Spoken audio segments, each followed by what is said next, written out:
is LBC. From Global, leading Britain's conversation, The Nigel Farage Show. Mr. Nigel Farage. Thank you, Donald, and good evening, everybody. Well, we've heard it all before. We heard it during the referendum campaign.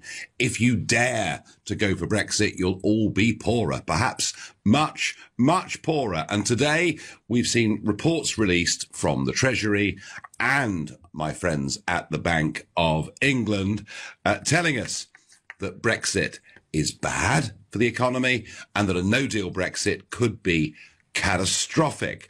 Let's listen to what Chancellor Philip Hammond had to say this morning on LBC. If you look purely at the economics, clearly remaining will leave our economy slightly larger. But what this deal does is protects our economy. It's by far the best economic outcome of the available options. So you can see the game here. You know, whatever happens, it's bad. We didn't really want Brexit, but Mrs. May's deal is clearly the best. And indeed, Theresa May herself has been out selling the deal today. The analysis shows no. The analysis does not show that we will be poorer than the status quo today. What it shows, no, it doesn't. It doesn't. What the analysis shows is that this is a strong economy which will continue to grow, and that the model which actually delivers best on delivering for the vote of the British people and for our jobs and our economy is the model that the government has put forward, is the deal that the government is proposing. Now, later on this afternoon, the Bank of England, Mark Carney, somebody who I've said repeatedly should not be governor of the Bank of England. He never attempted neutrality during the campaign, and he continues not to do so. Mark Carney was speaking at 4:30 this afternoon. In a more severe or disorderly scenario, the UK's border infrastructure does not cope smoothly with new customs requirements for some time. There's a pronounced increase in the return investors' demand for holding sterling assets. By the end of 2023, GDP is more than 10% lower in the disorderly scenario. There we are, 10% lower with a disorderly scenario, but a note of scepticism injected by David Davis. I'm afraid, as I said, we must be ready for Project Fear 2.0. The task facing the Conservative Party, the governing party, is to deliver the will of the people as set out in June 2016. That means Brexit, and it means a clean Brexit that ensures a decisive break from the influence of a foreign power. The withdrawal agreement and the political declaration are a bogus prospectus. They'll keep Britain in orbit around the European Union, and we will be nothing more than a satellite state ruled from afar. Now, what you'll hear are the Bank of England's "it's all going to be a disaster," we're told, and this is how it'll be interpreted. We're told that the Bank of England is saying the economy could shrink by 8% in the immediate aftermath of leaving with no deal. The pound could fall by 25%. Your house price could fall by a third. I mean, it all sounds like a complete, total catastrophe. But these are not Bank of England forecasts. What they are is a set of assumptions put into a model to stress test whether UK banks could survive a massive economic recession. So don't take those Bank of England figures too literally. And the other point worth making with all of these Treasury forecasts and all of the bank forecasts is they all assume there'll be no new trade deals with any other part of the world. They all assume that the UK will lose access to existing trade agreements with other parts of the world. They all assume severe disruption at our borders, and they all assume migration numbers falling to very, very low numbers indeed. So at no point in any of these forecasts do they assume that anything will change for the better. They assume that with the rest of the world, we'll be on WTO, we won't be able to bring prices down. And as such, I think you really have got to take these with a pinch of salt. And folks, we've heard it all before. You know, these people can't forecast what's going to happen next Thursday, let alone what the UK economy is going to be in 2030. And these projections and assumptions are all the products of a bureaucratic mind. They there's no concept of entrepreneurship. There's no thought that outside the European Union we could actually become more competitive. None of that ever comes in to any of these scenarios that you hear. So I want to ask you, and you have all heard it before, but maybe with this Project Fear Mark II, do you think that we should listen to this? Do you think we perhaps need to take some action and maybe Mrs. May's deal is the right thing? Or, like David Davis and myself, do you just think it simply is Project Fear? And if you think, let's listen to Hammond and Carney, call 0345 6060 973. Maybe you think it's just an attempt to scare us into accepting a dreadful Brexit deal, the worst deal in history. Text to 84850 and tell me, just how sceptical are you about these forecasts? Tweet using the hashtag Farage and LBC at LBC, and of course, Facebookers watching us live, you can comment there too. I'm in Brussels tonight because tomorrow morning at 9 o'clock, Michel Barnier will address the European Parliament on the Brexit deal, on the summit that took place here just a few days ago. It'll be his first big speech since that deal. Be very interesting to see what he has to say. And I'm going to be looking around the European Parliament to see just how much crowing there is from MEPs from other member states. So, should we take this seriously, or is it just Project Fear? John is a new caller from Camden. Good evening, John. How are you, Nigel? Well, I'm all right. I mean, I should be angry, John, but I'm not, because I expect it from these people. It's a pleasure to speak to you. Well, welcome. So, John, are you scared? Has Mark Carney scared you? No, it's all the same as before. We've heard it all before. It's exactly what he said the last time, and none of it all came true, did it? Well, they did actually make some pretty negative assumptions if Brexit happened, and virtually none of them have occurred. So, yeah. So, John, we just ignore it and carry on, yeah? The reason I was calling was something you just said a minute ago. You've actually took the words out of my mouth.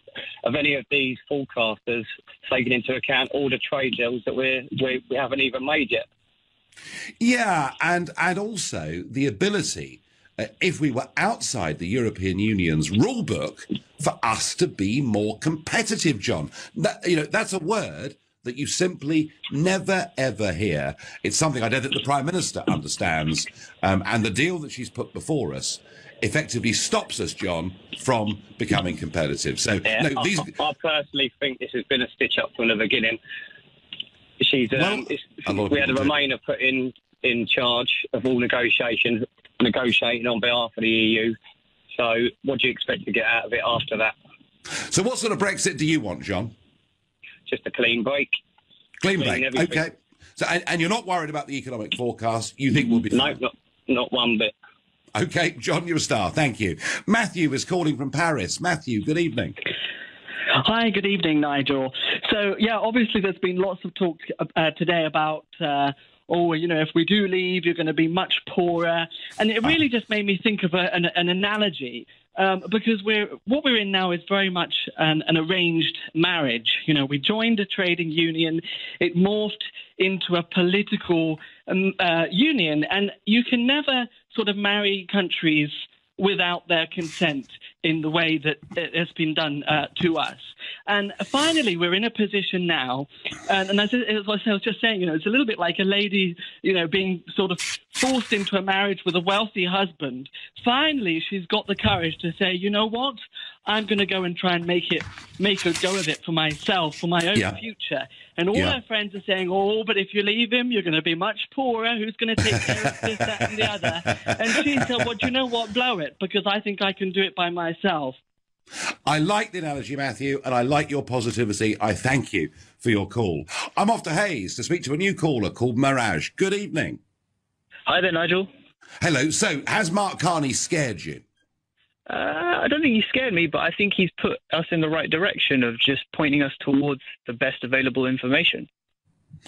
Well, it's not information. These are a series of assumptions put into a computer model so that we can stress test how big a recession our banks could survive. But even so, the narrative from everybody during the campaign and now is that Brexit is bad for us. Do you believe that? I definitely believe Brexit's bad for us, but I have a quick question for you, Nigel.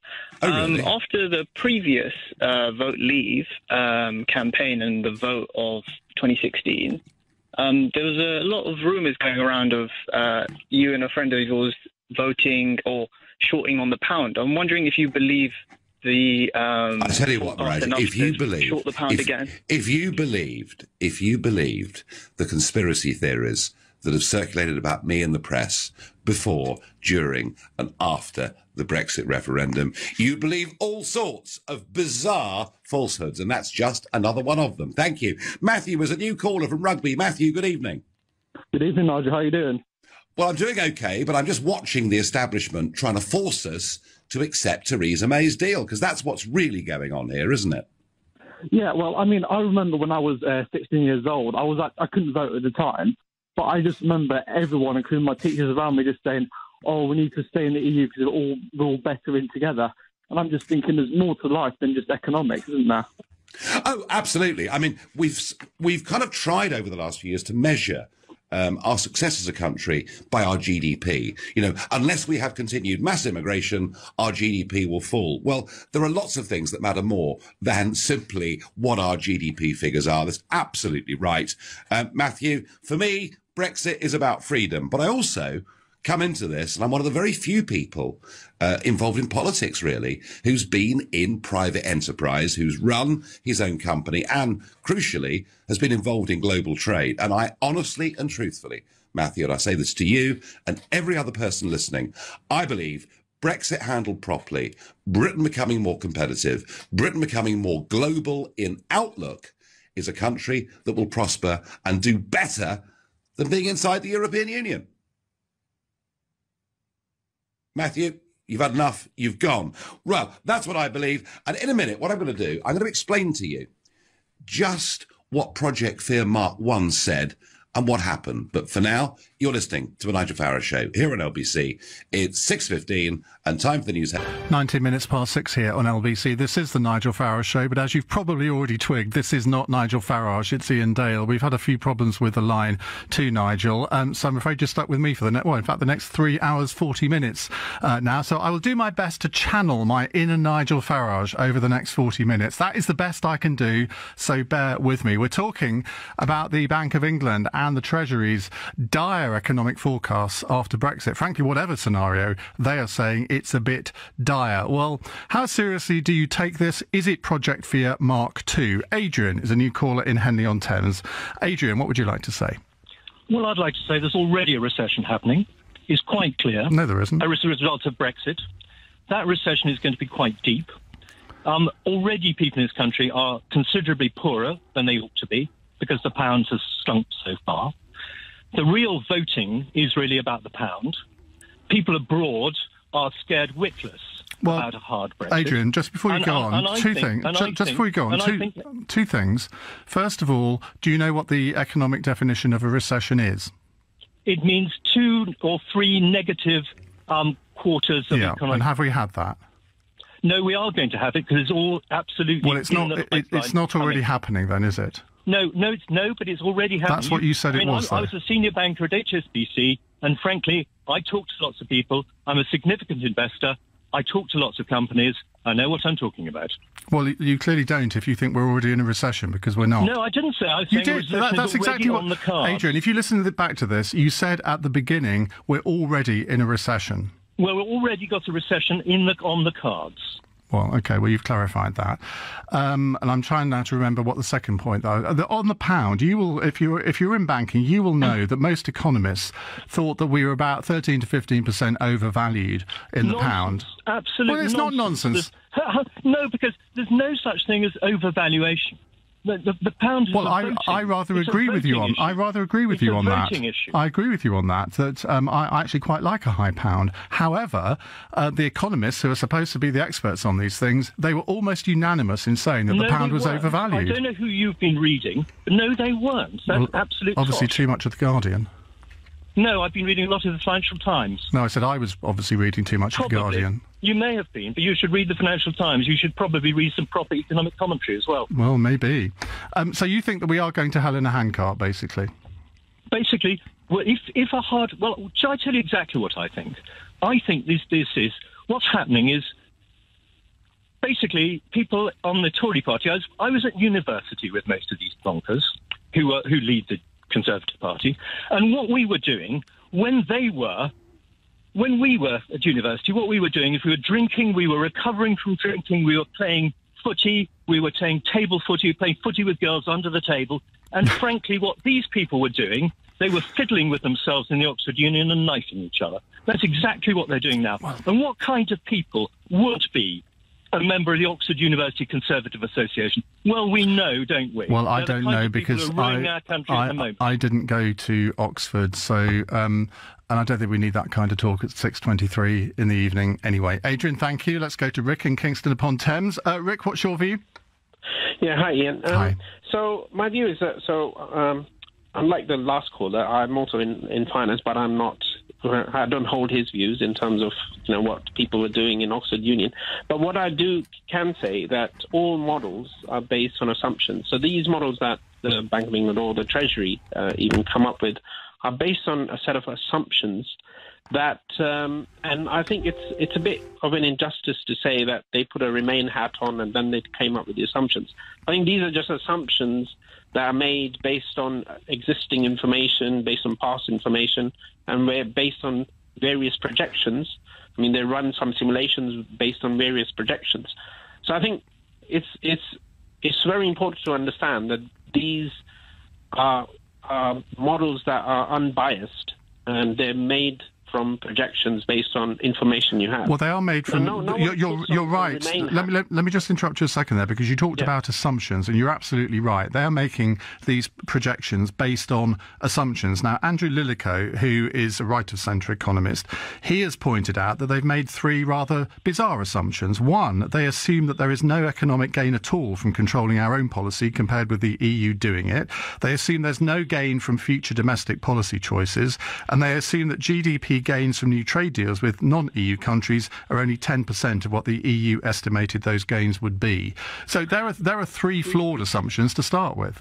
Right. So you got to understand that the assumption of having friction in our biggest trading partner, that's an assumption based on information we have already. Whereas assumptions that we're going to trade with Nigeria and USA and China, those assumptions are obviously very hard to make accurately because you don't have any information. But this is the thing. On both sides of this debate, you can only make assumptions based on the evidence that you've got and what you believe might happen. And whether you think that we're better off remaining in the EU or leaving, you are basically using assumptions. And all of those assumptions are probably going to be proved wrong.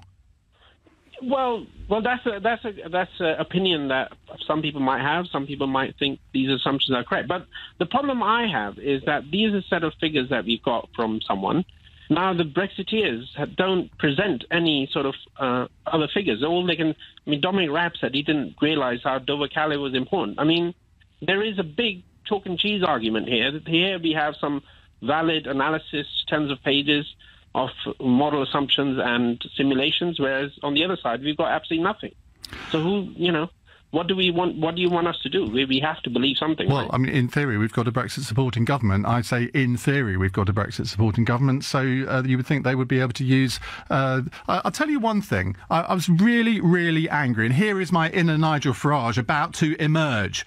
I was really angry when I was watching Mark Carney from the Bank of England because he presented this worst-case scenario. He's kept saying, this is not a prediction, it's a worst-case scenario. Well, if he's going to be balanced, why on earth didn't he then present the best-case scenario as well? And note that he started with the worst-case scenario. He didn't start with Theresa May's deal, which you would have thought would have been the thing that he ought to have done. I'm afraid, having heard Mark Carney's Project Fear Mark 1, I don't believe a word of his Project Fear Mark 2. Rick, thank you very much. 0345 6060 973.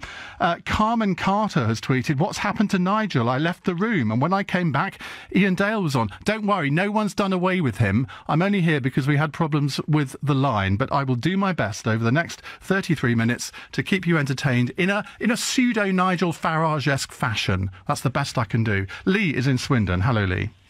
Hi, Ian. How you doing? Hello, not too bad. What would you like to say? Good. Okay, so I'm going to say some stuff which is pretty far out. I had one of those on my own show last night and I had to cut him off. So watch it.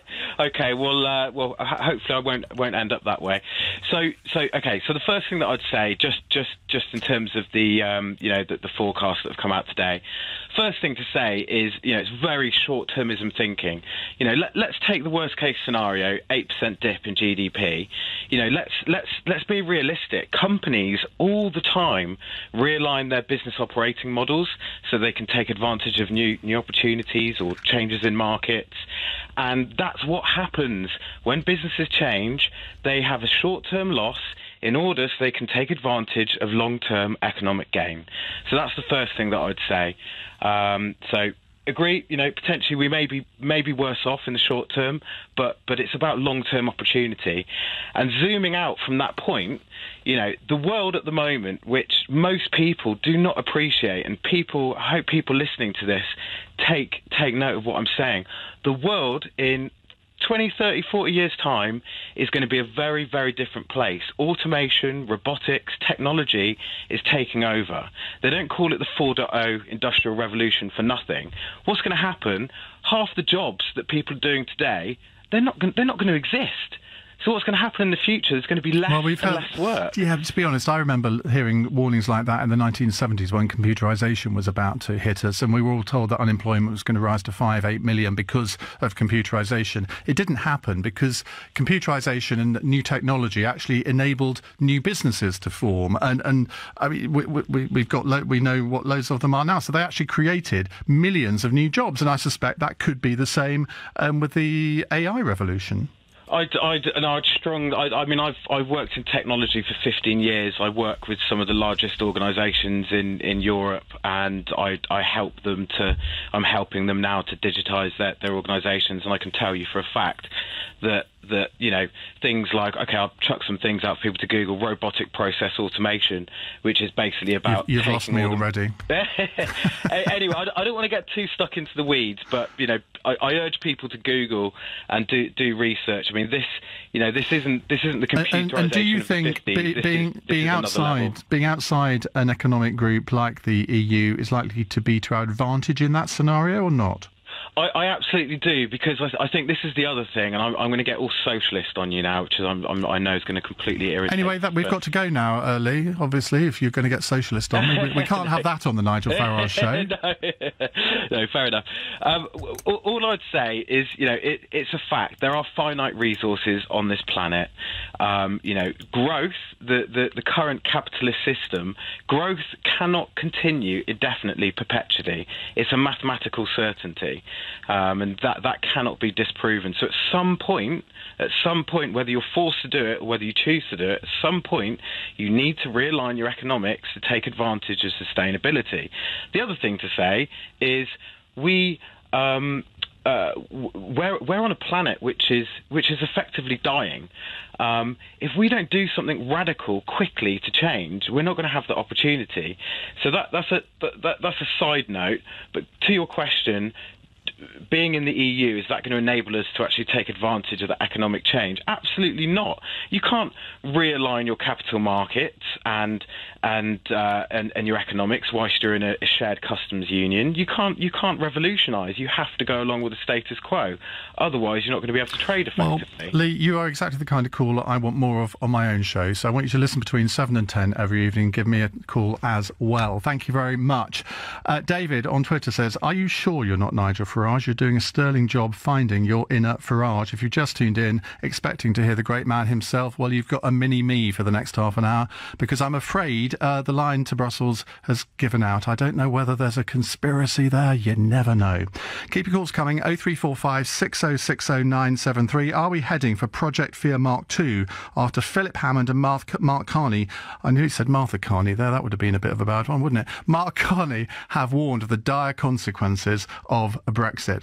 It's 6:32 here on LBC. Let's get the latest. 6:36 here on LBC. We're taking calls on Mark Carney. Is he launching Project Fear Mark 2? Do you believe a word of it? Naeem is in St Albans. Hello, Naeem. Hello. I think Nigel's done a runner because he knew I was going to call him. Well, try me. I'll try and Ian, do my best. Ian, I listen to your show every day. You have a great show, great program, very balanced. I really wanted to speak to Nigel today. I hope he's listening because he's got it all wrong again. Look, I think this whole thing about using the word Project Fear, it's again some of the sort of sweeping statements that we're hearing from the Brexiteers. Now, the point is that this analysis, this report has been produced after a lot of analysis, a lot of months, a lot of time has gone into this. Where is the counter report? Where is the report or the analysis that tells us how successful this country will be after Brexit? Where is it? So whilst Bank of England and the Treasury have been producing a worst-case scenario, yes, absolutely, you need to hear a worst-case scenario. You know why? Because it's all about business. It's all about the economy. I'm in business. Before I make any investment, I risk assess it. I work out what is the worst case scenario if I make this investment. And without that, you can't make an informed decision. I've got no problem with him doing a worst case scenario, but I think given that the Bank of England is meant to be independent and impartial, why do you think he didn't do a best case scenario? Because there clearly is one. Well, is there? Yes. Okay, let's just briefly look at the facts. The facts are that when we leave Brexit, and I'll try and keep it brief, but when we leave Brexit, what is certain, when we leave the European Union, or if we go for a hard Brexit, which is what the report is based upon, it's based upon a no-deal Brexit, then we don't have trade agreements in place. We don't have any idea what's going to happen for goods and services in this country. And if you've got that sort of as a backdrop, then you've got to paint a picture, because let me say one thing. If they don't produce a worst case scenario, and really they should have done this 2 years ago. They did, and that was Project Fear Mark 1. That's why we're having Project Fear Mark 2 now. All I'm saying, hang on a second. Well, because that's exactly what it is. If they had been truly independent, what they could have done is said, right, best case scenario, we do trade deals within the next 5 years with this country, that country, the other country. Our trade with Europe holds up. It may not be exactly the same, but we don't feel it's going to go down by more than 1% or whatever. I don't know what predictions they would be able to make on that. But they could, if they can make all these predictions about a worst case scenario, they could equally make the predictions about a best case scenario. Do you not agree with that? Well, no, unfortunately, with respect, I don't. And the reason but when you make your business plans, you will look at the worst case scenario, and you will look at the best case scenario as well. And presumably, that's the reason that you decide to go ahead with a project, because you think the best case scenario is more likely. I look at then I also look at I don't look at every best case scenario and say, okay, there is a best case scenario, so I'm going to make this investment. No, not at all. But let me say one thing in answer to your question. I don't agree. The reason why I don't agree is because a worst case scenario is based upon facts on the ground are going to happen. And you know what? The report that's been produced... It isn't. And you see, this isn't based on facts. This is based on assumptions. And just as planning for your business would have to... It's partly based on facts, but it would have to be based on certain assumptions that you make, either negative or positive. But you're making assumptions that we're going to have trade deals with certain countries. Well, I'm not at the moment because of the deal that Theresa May has done. That's the difficulty. But hang on a second, that's the difficulty. And the deal that Theresa May has done, where are the Brexiteers telling us, you know what, this deal's no good that Theresa May has produced. This is the deal we should have. All I hear. Well, they have done that. They have done exactly that. They want a free trade agreement like the one with Canada with a few bells and whistles on it. And if you go out on the internet, all of these plans, the European Research Group, they published 3 papers in the last week on this sort of thing. So this idea that there are no alternatives, that the Brexiteers haven't actually come up with any plans, is for the birds. Naeem, thank you very much. Paul is a new caller in Los Angeles. Hello, Paul. Hello, Ian. Nice to talk to you. Hi. What would you like to say? Hi. Well, look, it's already been stitched up. I don't even think this is Project Fear 2. I think this is the alibi that is being set up now. The difference here with Project Fear 1 was that was for the electorate's benefit, and the electorate was the people, referendum. The electorate isn't now even part of this game anymore. It is just those parliamentarians. And this is enough substance for them to be able to look their constituents in the eye and say this is why they voted against. This is for, I believe, Leave voting constituency MPs to be able to spout back and to get them through the ugliness that's going to ensue, is my feeling about it. You can't take any of this seriously that Mark Carney said. I mean, he said... Well, you have to take him seriously, given that he holds the position of Governor of the Bank of England, don't you? That's the problem. In that, look, I'm not going to pretend that he's not a very clever man, but to me, he's too much of a politician as opposed to a central banker. And central bankers generally do not get involved in frontline politics. But he did it in the Scottish referendum, he did it in the Brexit referendum, right, and he's doing it again now, and I think that that's not what he should be doing. And if he's going to do a worst-case scenario, what about a worst-case scenario on the other side? Philip in Whiteleaf has just sent me a text. I just made my own assumptions about the EU. Within 10 years, the European Union will be in flames. Well, has the Bank of England done any work on what would happen if the Eurozone collapsed? And the fact that had we been part of the EU, our economic prospects might not be as bright as they might be outside if the EU or the Eurozone or the EU collapse. Now, I'm not predicting that will happen. I'm just saying it could be a scenario. See what I did there? Because that is exactly what Mark Carney is doing. He's saying, well, no, I'm not predicting. But then all the language that he uses, instead of saying, well, it could happen, he doesn't use caveating words like could, if you listen to what he actually said. Paul, thank you very much. Let's go to Alan in Leeds. Alan, what would you like to say? Hi, I hope you held up with all this rubbish news that's going out.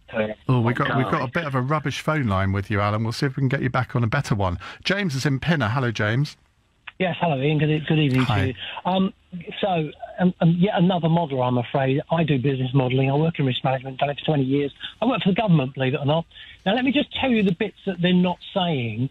Every scenario and every input has a probability attached to it.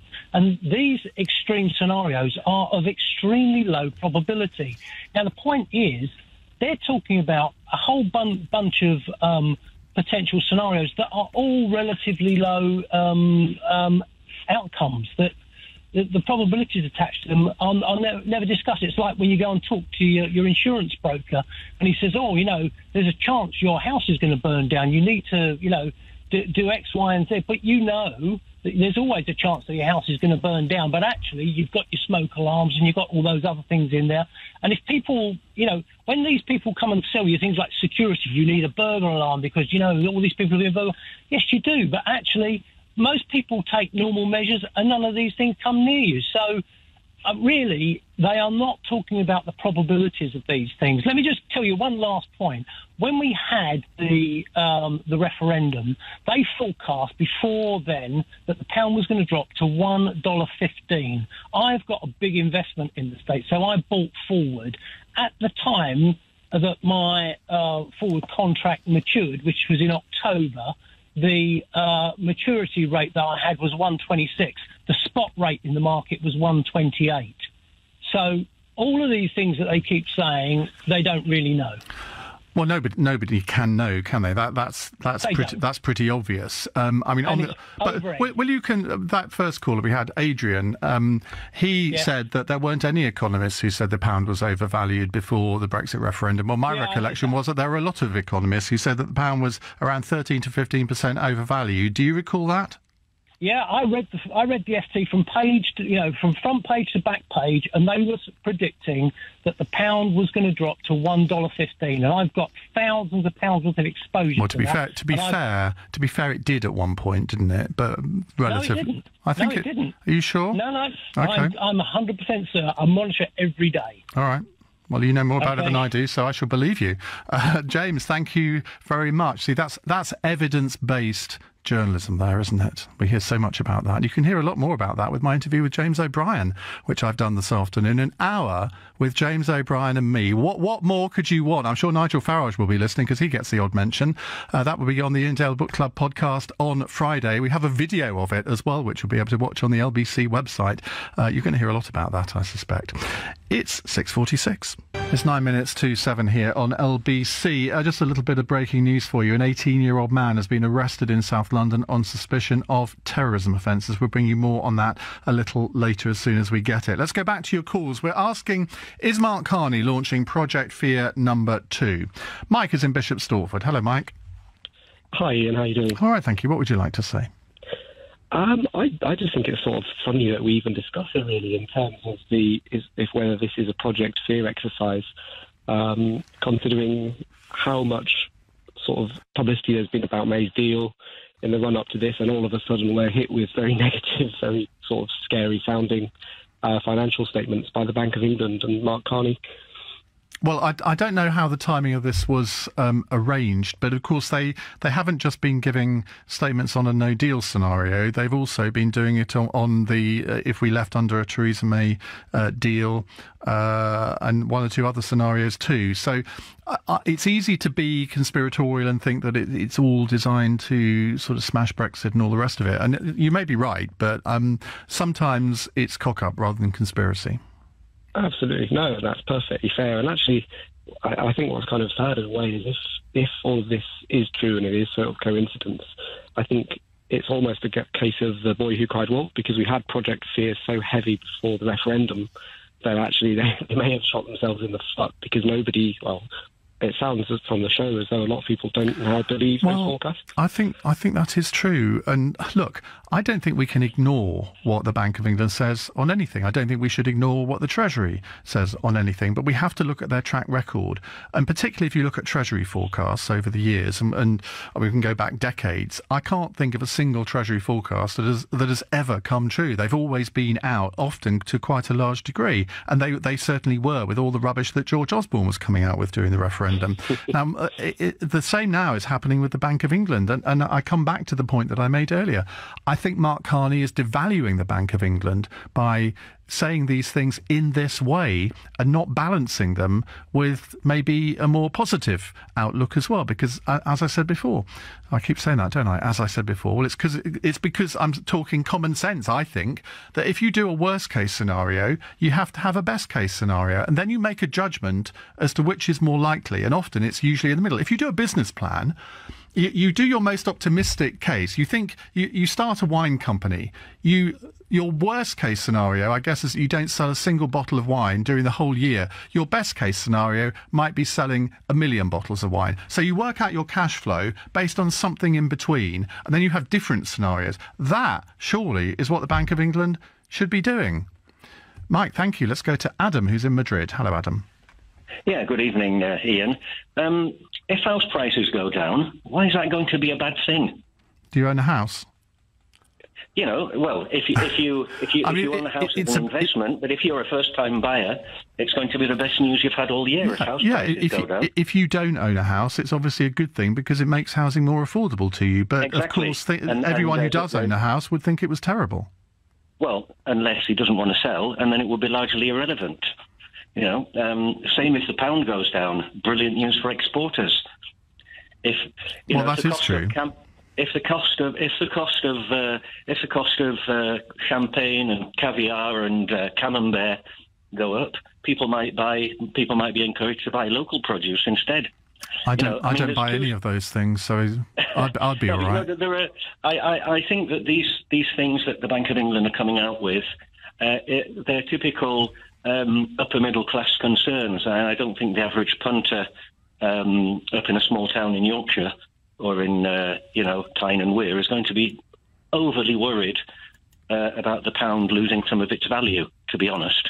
Well, the pound. There's a good and a bad side to everything. There is, and if you're an exporter, a lower pound is good. If you're an importer, it's not so good. And I think we can all find good and bad things about any economic scenario. And I think particularly younger people think, well, great, if house prices can come down and I can get on the ladder, that's obviously going to benefit me. But it swings and roundabouts in some ways. Adam, thank you. Thomas is in Uxbridge. Hi, Thomas. Hi, Ian. Hi. I just want to say that the fear is real, but I think the fear is driven mainly by bankers. I work in the city. I talk to a lot of bankers, and they're petrified around a hard Brexit.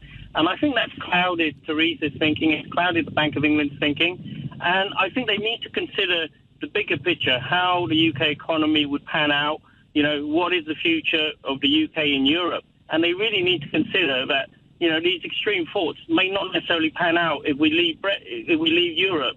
And even with a hard Brexit, as one of your viewers mentioned, companies adjust, people adjust. There's a bigger world out there. You got China, you got US, you got Latin America, you got India. EU isn't everything. EU isn't the future necessarily for the UK. And without the UK, EU as a project is much more likely to fail. So if anything, they've got a lot more to lose than we have. And I think that's gone into the negotiation. And that's why Europe are so determined to punish the UK as hard as they can. I agree with you. We punish harshly. I agree with you that they've got a lot to lose, but maybe from a slightly different perspective. They've got a lot to lose if any other country follows Britain out of the EU. That's why they've given us such a bad deal, and that's why Theresa May should never have accepted it. Economically, they have got a lot to lose, but they would argue, well, not quite as much as Britain has. Thomas, thank you. Jack's a new caller in Bristol. Jack, what would you like to say? Hi, I'd like to say, I think there's something to what you're saying when you're saying there should be a best estimate forecast and an upside forecast. But I think the reason for looking at the downside forecast of things is to understand the potential of what could happen. And I would say for some people that's more acceptable and for others less acceptable. So potentially those people currently working, supporting families, owning a house, actually those downside risks can be really, really devastating to them. And even a small drop in GDP, okay, it might not be a big issue when you talk about it like that. Alex, who was waiting patiently. You can see we'll see if we can get a couple of calls in the next hour as well. Well, Nigel Farage will be back at 6 tomorrow evening, taking your calls as he returns to London from Brussels. Coming up at 10 on LBC, it's Tom Swarbrick. But after the news, it's, well, me.